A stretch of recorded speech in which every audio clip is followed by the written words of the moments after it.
ಲೋಕಸಭಾ ಚುನಾವಣಾ ಹಿನ್ನೆಲೆಯಲ್ಲಿ ತಾಲೂಕಿನ ವಿವಿಧೆಡೆಗಳಲ್ಲಿ ಜೆಡಿಎಸ್ ಬಿಜೆಪಿ ಮೈತ್ರಿ ಅಭ್ಯರ್ಥಿ ಎಚ್.ಡಿ. ಕುಮಾರಸ್ವಾಮಿ ಪರವಾಗಿ ಜೆಡಿಎಸ್ ಪಕ್ಷದ ಯುವ ಘಟಕದ ರಾಜ್ಯಾಧ್ಯಕ್ಷ ನಿಖಿಲ್ ಕುಮಾರಸ್ವಾಮಿ ಶನಿವಾರ ರೋಡ್ ಶೋ ಮೂಲಕ ಬಿರುಸಿನ ಪ್ರಚಾರ ನಡೆಸಿದರು. ಮೊದಲಿಗೆ ಹೋಬಳಿ ಕೇಂದ್ರವಾದ ಹಲಗೂರಿನಿಂದ ಪ್ರಾರಂಭಿಸಿ ಟೀಕೆಹಳ್ಳಿ ವೃತ್ತ, ಹಾಡ್ಲಿ ಸರ್ಕಲ್, ಚೊಟ್ಟನಹಳ್ಳಿ, ಪಂಡಿತಹಳ್ಳಿ, ದಾಸನದೊಡ್ಡಿ, ಹೊಸಹಳ್ಳಿ, ಬೆಳಕವಾಡಿ, ನಂತರ ಬಿಜಿಪುರ ಹೋಬಳಿ ಕೇಂದ್ರ ಗ್ರಾಮದಲ್ಲಿ ಪ್ರಚಾರ ನಡೆಸಿ ಮತಯಾಚನೆ ಮಾಡಿದರು. ಇದೇ ವೇಳೆ ನಿಖಿಲ್ ಕುಮಾರಸ್ವಾಮಿ ಮಾತನಾಡಿ, ಕಾಂಗ್ರೆಸ್ ಸರ್ಕಾರ ಅಧಿಕಾರಕ್ಕೆ ಬಂದಾಗೆಲ್ಲ ರಾಜ್ಯದಲ್ಲಿ ಬರಗಾಲ ಕಾಡಿದ್ದು, ಕುಮಾರಸ್ವಾಮಿ ಯಡಿಯೂರಪ್ಪರವರು ಸಿಎಂ ಆಗಿದ್ದಾಗ ಉತ್ತಮ ಮಳೆ ಬೆಳೆಯಾಗಿ ರೈತಾಪಿ ವರ್ಗ ಸಂತೃಪ್ತಿಯ ಜೀವನದ ಜೊತೆಗೆ ಪ್ರಕೃತಿ ಹಸಿರುಮಯವಾಗಿತ್ತು ಎಂದ ಅವರು, ಕಾಕತಾಳಿ ಎಂಬಂತೆ ಪ್ರಸ್ತುತ ಸಿದ್ದರಾಮಯ್ಯ ಸರ್ಕಾರದ ಆಡಳಿತಾವಧಿಯಲ್ಲಿ ತೀವ್ರ ಬರದಿಂದ ಜನತೆ ಕಂಗೆಟ್ಟಿದ್ದು, ಜನ ಜಾನುವಾರುಗಳಿಗೂ ಕುಡಿಯುವ ನೀರಿನ ಅಭಾವ ಕಾಡತೊಡಗಿದೆ ಎಂದರು. ಕಳೆದ ಎಂಪಿ ಚುನಾವಣೆಯಲ್ಲಿ ನನ್ನ ಸೋಲನ್ನು ಸೋಲೆಂದು ಭಾವಿಸುವುದಿಲ್ಲ. ಯಾಕಂದ್ರೆ ರಾಜಕೀಯ ಷಡ್ಯಂತ್ರಕ್ಕೆ ಸೋತಿದ್ದೇನೆ.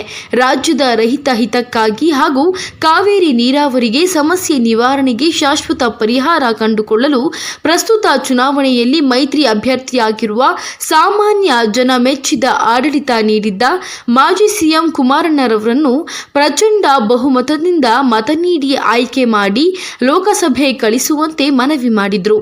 ಮಾಜಿ ಶಾಸಕ ಡಾಕ್ಟರ್ ಕೆ ಅನ್ನದಾನಿ ಮಾತನಾಡಿ, ಸಂವಿಧಾನ ಬದಲಾವಣೆ ಬಗ್ಗೆ ಅಪಪ್ರಚಾರ ಮಾಡುತ್ತಿರುವ ಕಾಂಗ್ರೆಸ್ ಪಕ್ಷದವರು ಅವರ ಅಧಿಕಾರದ ಅವಧಿಯಲ್ಲಿ 92 ಬಾರಿ ಸಂವಿಧಾನ ತಿದ್ದುಪಡಿ ಮಾಡಿದ್ದಾರೆ ಎಂದ ಅವರು, ಪ್ರಧಾನಿ ನರೇಂದ್ರ ಮೋದಿಯವರ ಅವಧಿಯಲ್ಲಿ ಸಂವಿಧಾನದ ಆಶಯದಂತೆ ಆಡಳಿತ ನೀಡುತ್ತಿದ್ದಾರೆ ಎಂದರು.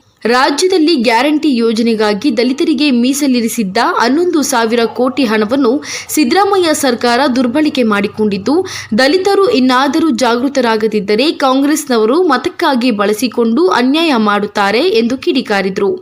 ಏಪ್ರಿಲ್ 16ರಂದು ಮಳವಳ್ಳಿ ಪಟ್ಟಣದ ಸಾರ್ವಜನಿಕ ಕ್ರೀಡಾಂಗಣದಲ್ಲಿ ಬಹಿರಂಗ ಸಮಾವೇಶವನ್ನು ಬೆಳಗ್ಗೆ 11 ಗಂಟೆಗೆ ಹಮ್ಮಿಕೊಳ್ಳಲಾಗಿದ್ದು, ಮೈತ್ರಿ ಅಭ್ಯರ್ಥಿ ನಮ್ಮ ನಾಯಕ ಮಾಜಿ ಸಿಎಂ ಕುಮಾರಣ್ಣ ಹಾಗೂ ಬಿಜೆಪಿ ರಾಜ್ಯಾಧ್ಯಕ್ಷ ವಿಜಯೇಂದ್ರ ಸೇರಿದಂತೆ ರಾಜ್ಯ ಮಟ್ಟದ ಬಿಜೆಪಿ ಹಾಗೂ ಜೆಡಿಎಸ್ ಮುಖಂಡರು ಭಾಗಿಯಾಗಿ ಪ್ರಚಾರ ಭಾಷಣ ನಡೆಸಲಿದ್ದಾರೆ.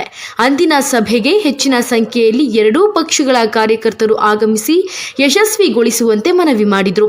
ಇದೇ ಸಂದರ್ಭದಲ್ಲಿ ಜೆಡಿಎಸ್ ಹಿಂದುಳಿದ ವರ್ಗದ ರಾಜ್ಯಾಧ್ಯಕ್ಷ ಡಿ ಜಯರಾಮು, ಜಿಲ್ಲಾ ಯುವ ಘಟಕದ ಅಧ್ಯಕ್ಷ ರವಿ ಕಂಸಾಗರ, ಉಪಾಧ್ಯಕ್ಷ ಸಿದ್ದಚಾರಿ, ತಾಲೂಕು ಅಧ್ಯಕ್ಷ ವಿಎಂ ವಿಶ್ವನಾಥ್, ಯುವ ಘಟಕದ ಅಧ್ಯಕ್ಷ ಚಂದಳ್ಳಿ ಶ್ರೀಧರ್, ಮುಖಂಡರಾದ ಜಿ ಮುನಿರಾಜು, ಸುಹಾಸ್ ಮಹದೇವಯ್ಯ ಸೇರಿದಂತೆ ಮತ್ತಿತರರು ಹಾಜರಿದ್ದರು.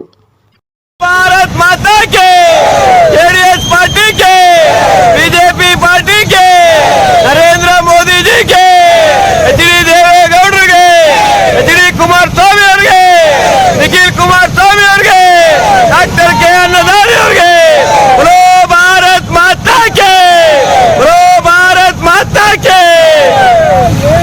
ಅಂಬೇಡ್ಕರ್ ಸಾಹೇಬರು ಏನಿವತ್ತು ಈ ದೇಶದ ಸಂವಿಧಾನವನ್ನು ರಚನೆ ಮಾಡಿರ್ತಕ್ಕಂಥವರು, ಆರ್ಥಿಕ ತಜ್ಞರು, ಇವತ್ತು SC/ST ಸಮಾಜಕ್ಕೆ ವಿಶೇಷವಾದಂತಹ ಒಂದು ಮೀಸಲಾತಿಯನ್ನು ಕೊಟ್ಟಂತ ಧೀಮಂತ ನಾಯಕರು 1950ರಲ್ಲಿ ಏನು ಮೊದಲನೇ ಬಾರಿ ಈ ದೇಶದ ತೊಂದರೆಯಲ್ಲಿ ಇದೇ ಅಂಬೇಡ್ಕರ್ ಅವ್ರನ್ನ ಚುನಾವಣೆಯಲ್ಲಿ ಸೋಲಿಸಿದಂಥದ್ದು ಇದೇ ಕಾಂಗ್ರೆಸ್ನವರು.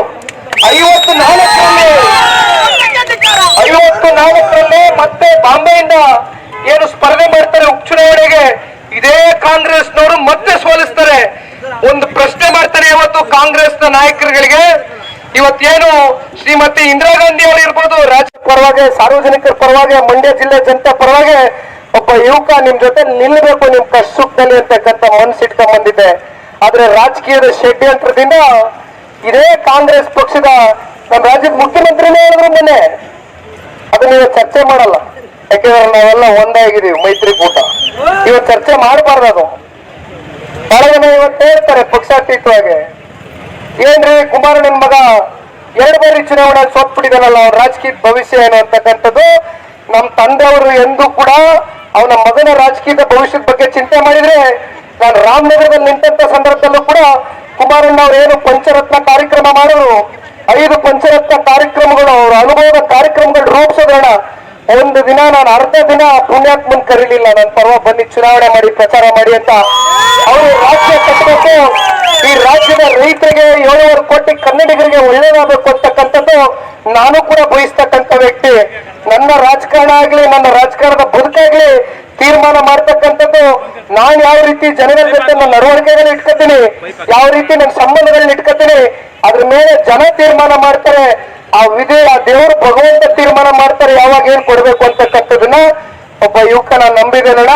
ದಯಮಾಡಿ ಒಂದು ಸೂಕ್ಷ್ಮವಾಗಿ ಇವತ್ತೇನು ಅಂಬರೀಶ್ ಸಾಹೇಬ್ರು ಹೇಳಿದ್ದಾರೆ, ಇವತ್ತು ಕುಮಾರಣ್ಣ ಅವರು ಕೇವಲ ಸಂಸದರಾಗಿ ಇರ್ತಕ್ಕಂಥದ್ದಲ್ಲ, ರಾಷ್ಟ್ರೀಯ ನಾಯಕರುಗಳು ಕುಮಾರಣ್ಣ ಅವರ ಒಂದು ರಾಜ್ಯವನ್ನು ಕಟ್ಟತಕ್ಕಂಥ ಒಂದು ಕಲ್ಪನೆ ಏನಿದೆ, ಆ ಕಲ್ಪನೆಗೆ ಅವರು ಕುಮಾರಣ್ಣನ್ಗೆ ಒಂದು ಶಕ್ತಿಯನ್ನು ತುಂಬಿಸ್ತಾರೆ ಅಂತಕ್ಕಂಥದ್ದು ಒಬ್ಬ ಕನ್ನಡಿಗನಾಗಿ ಇವತ್ತು ನಾನು ಕೂಡ ಆಸೆಯನ್ನ ಇಟ್ಕೊಂಡಿದ್ದೇನೆ. ನಿಮ್ ಜೊತೆಯಲ್ಲಿ ಸದಾಕಾಲ ನಾವೆಲ್ಲರೂ ಇರ್ತೇವಣ.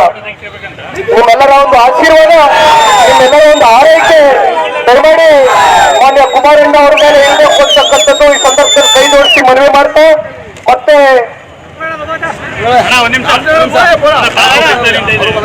ಯಡಿಯೂರಪ್ಪ ಸಾಹೇಬ್ರ ಬಗ್ಗೆ ಇವತ್ತು ಒಂದ್ ಸೆಕೆಂಡ್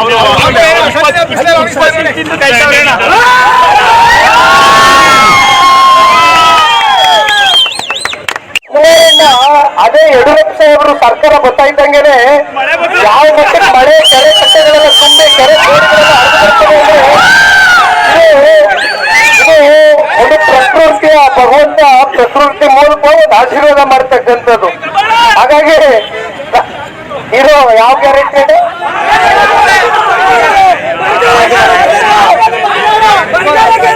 ಈಗ ಈ ಗ್ಯಾರಂಟಿ ಬಗ್ಗೆ ಕೊನೆಯದಾಗಿ ಹೇಳ್ತೇನಣ್ಣ. ನೋಡಿ, ಇದೆಲ್ಲ ಈ 5 ಗ್ಯಾರಂಟಿಗಳ ಬಗ್ಗೆ ಚರ್ಚೆ ಮಾಡ್ತಾರಲ್ಲ, ಇದು ಯಾವುದು ಶಾಶ್ವತವಾದಂತ ಗ್ಯಾರಂಟಿ ಅಲ್ಲ. ಯಾಕೆ ಹೇಳಿ, ಇದೇ ರಾಮನಗರ ಜಿಲ್ಲೆಯಲ್ಲಿ ನಾನು ಹೇಳ್ತೇನೆ, ಅಲ್ಲೊಬ್ರು ಮಾಗಡಿ ಶಾಸಕರು ಹೇಳಿದ್ರು, ಪುಣ್ಯಾತ್ಮರು ಫಲಾನುಭವಿಗಳ ಸಭೆ ಅಂತ ಮಾಡ್ತಾರೆ ಕಾಂಗ್ರೆಸ್ ಪಕ್ಷದವರು, ಸರ್ಕಾರದವರು. ಇಲ್ಲಿ ಜನ ರೈತರುಗಳು ಸಾಯ್ತಾ ಇದಾರೆ, ನೀರಿಲ್ಲ ಅಂತ ಆತ್ಮಹತ್ಯೆ ಮಾಡ್ಕೊಳ್ತಾ ಇದಾರೆ ಬರಗಾಲದಲ್ಲಿ. ಒಂದು ನಿಮಿಷ ಇರೋಣ. ಇಂಥ ಸನ್ನಿವೇಶದಲ್ಲಿ 5 ಕೋಟಿ 6 ಕೋಟಿ ರೂಪಾಯಿ ಖರ್ಚು ಮಾಡಿ ಸರ್ಕಾರದ ಹಣ ಇವತ್ತೇನ್ ಫಲಾನುಭವಿಗಳು ಗ್ಯಾರಂಟಿ ಸಭೆ ಮಾಡ್ತಾರೆ. ಅಲ್ಲಿ ಪಾಪ ನಮ್ಮ ಮಾಗಡಿ ವಿಧಾನಸಭಾ ಕ್ಷೇತ್ರದ ಗೌರವಾನ್ವಿತ ಶಾಸಕರು ಹೇಳ್ತಾರೆ ವೇದಿಕೆ ಮೇಲೆ ಹೆಣ್ಮಕ್ಳು ಕೂರ್ಸ್ಕೊಂಡು, ನೋಡಿ ತಾಯಂದ್ರ, ನೀವೇನಾದ್ರೂ ಈ ಬಾರಿ ಕಾಂಗ್ರೆಸ್ ಪಕ್ಷದ ನಮ್ ಸಂಸದರು ವೋಟ್ ಹಾಕ್ಲಿಲ್ಲ ಅನ್ಕರಿ 100% ಖಚಿತವಾಗಿ ಎಲ್ಲಾ ಗ್ಯಾರಂಟಿಗಳನ್ನ ರದ್ದು ಮಾಡ್ತೇನೆ ಅಂತ ಇವತ್ತೇನು ಮಾಗಡಿ ವಿಧಾನಸಭಾ ಕ್ಷೇತ್ರದ ಶಾಸಕರು ಅಲ್ಲ ಕಣ್ರಿ, ಇನ್ನೊಬ್ರು ಹೇಳ್ತಾರೆ ಪುಣ್ಯಾತ್ಮರು, ಈ ದೇಶ ವಿಭಜನೆ ಮಾಡೋಣ, ಈ ದೇಶನೇ 2 ಭಾಗ ಮಾಡೋಣ ಅಂತ ಪಾಪ ಅಲ್ಲಿನೊಬ್ರು ಹೇಳ್ತಾರೆ, ನಮ್ಮ ಬೆಂಗಳೂರು ಗ್ರಾಮಾಂತರದವ್ರು ಪುಣ್ಯಾತ್ಮರು. ಈಗ ಏನಾಗದು ಗೊತ್ತೇನಣ್ಣ, ರಾಜ್ಯದಲ್ಲಿ 2 ಹೃದಯವಂತರು ಸ್ಪರ್ಧೆ ಮಾಡ್ತಾವ್ರೆ. ಇಬ್ರು ಹೃದಯವಂತರು,